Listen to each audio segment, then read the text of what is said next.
but with that said, let's get right into it. Number 10. Okay, I've got to be honest, melting metal in a bowl of warm water isn't what I choose to make a YouTube channel all about, but it's working out pretty well for Dave Hacks. So basically, he's made a load of videos showing people how to use gallium to make cool things, so it's obvious he'd probably start making fidget spinners eventually. Right now, he has 2 versions of the Gallium Fidget Spinner on his channel, but the spiral one is definitely the coolest, and since it got over 3 million views in just one day, it looks like other people thought it was pretty cool too.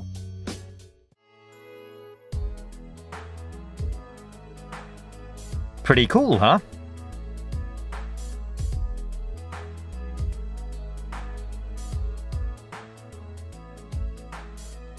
To make it stronger, I decided to remove these bits of plasticine so the gallium forms a ring around the bearing. Leave it to cool down so it goes hard again, then carefully remove it. If you like, you could leave the plasticine in place, or go ahead and remove it.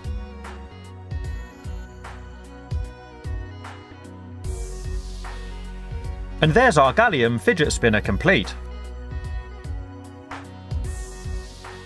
If you want to, you can remove the bearing center caps from another spinner and fit them to yours.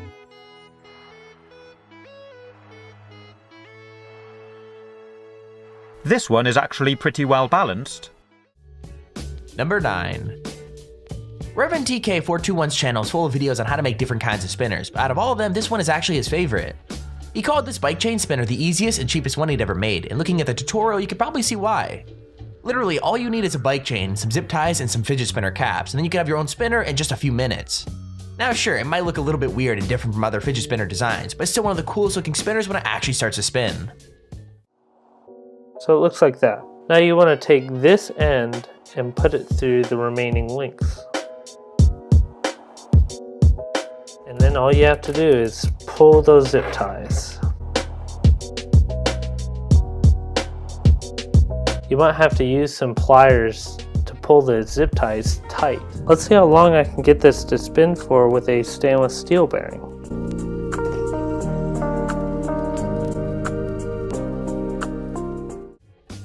Number 8. Now most people stick to putting food coloring in their baking, but that's not actually all you could use it for. Apparently, food dye is also the perfect way to color your homemade fidget spinner, especially if you're using resin. I mean, in my opinion, it looks pretty complicated because there's so much math and measuring involved, but the video is so detailed it's pretty much impossible to get things wrong. Like seriously, out of all the spinners on our list, this one probably looks the most professional, so if you can handle all the effort involved, it might be worth giving it a go.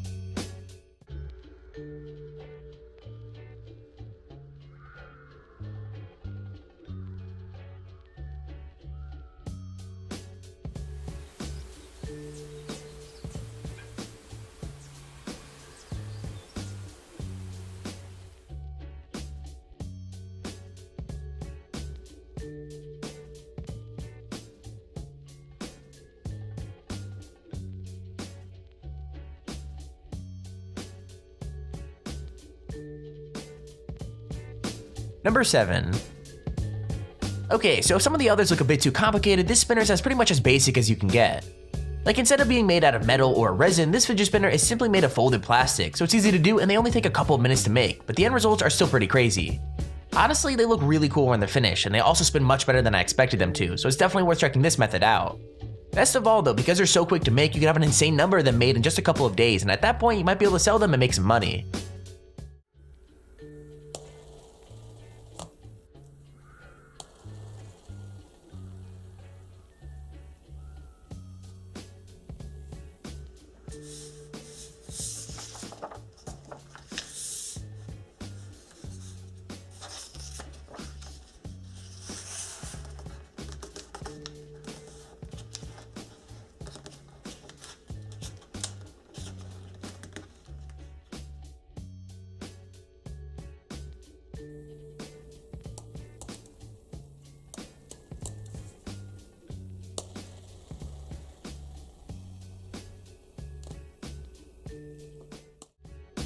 Number 6.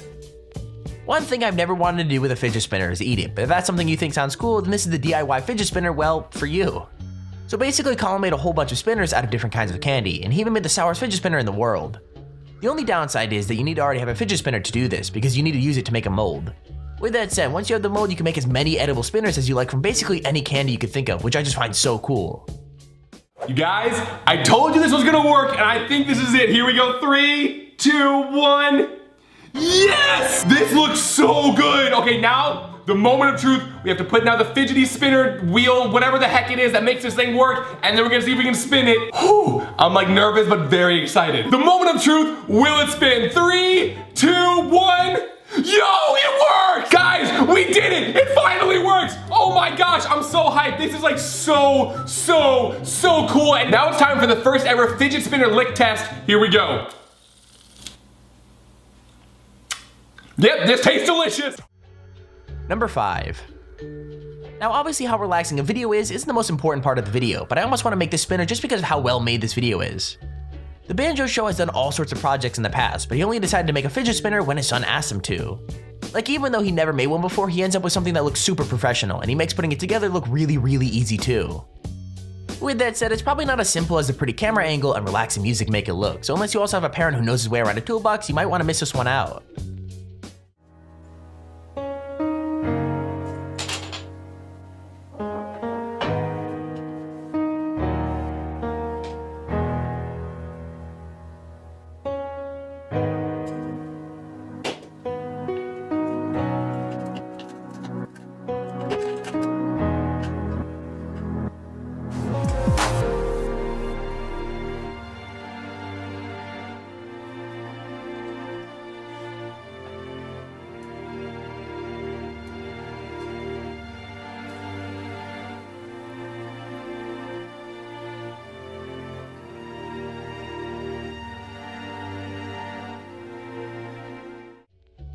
Number 4.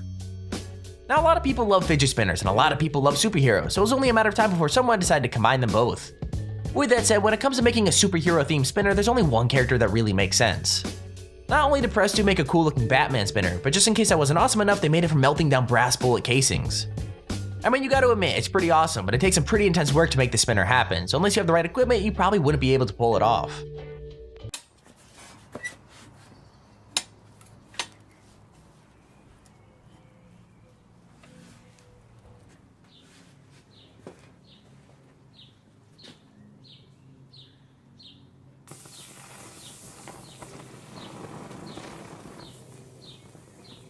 We used the Batman logo and we made a spinner from it. As you can see, this one spins a lot better than the previous one, which is this one. We used other bearing balls this time, so this thing will spin a lot longer than the previous. Number 3. Now I know some people love collecting different kinds of spinners, but wouldn't it be easier to have one you could change whenever you get bored? Basically, the spinner Brain Ideas made could be changed over and over again whenever you feel like a different design, and it's pretty easy to make. All you need is a bearing and a round magnet. You can make a magnetic spinner that you can customize however you want. Now because things stick to it, you can change the outside to look different every single day, so it's basically infinite fidget spinners for the price of one.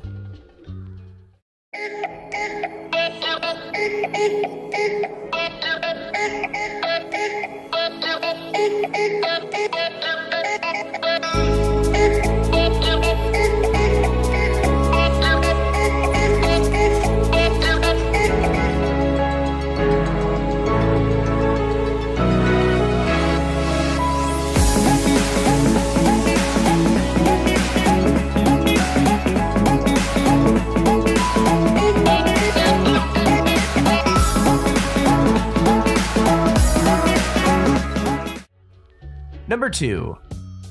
Before fidget spinners, there were tons of other trends people used to obsess over, and a few years ago, finger skateboards were probably the biggest one of all. I mean, I have no idea whose idea was to mix the two trends together, but I've got to admit, the result looks pretty awesome. Not only that, but the mashup is insanely easy to make. Literally all you have to do is drill a hole in your fingerboard and add a bearing.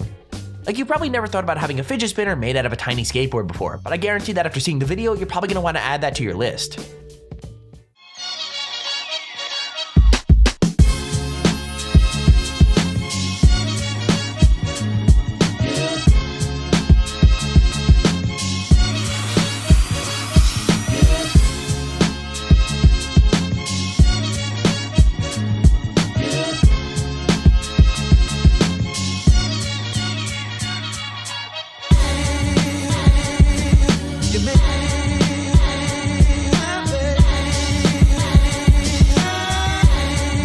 We finished! Wow, pretty Wow, proud. those are pretty sick actually. Okay, I've never in my entire life spun a fidget spinner.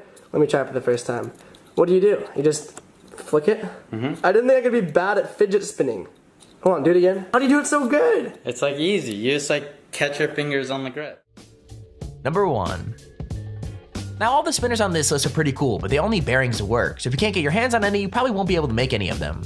With that said, it turns out you can make a spinner completely out of stuff you have laying around your house, with no metal needed at all.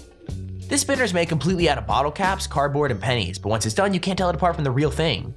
I gotta say, out of all of them, this one is definitely the easiest to make, although you might want to use just a little bit less glitter than the girl in this video. Shape. Obviously you guys can see how I did it, but then I just hot glued all of the bottle caps together.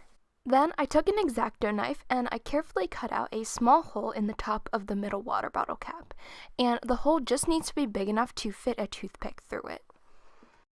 Then I took 3 pennies and I just cut off a little bit at a time, and once I was happy with the length, I went ahead and I used super glue to attach the other cardboard piece.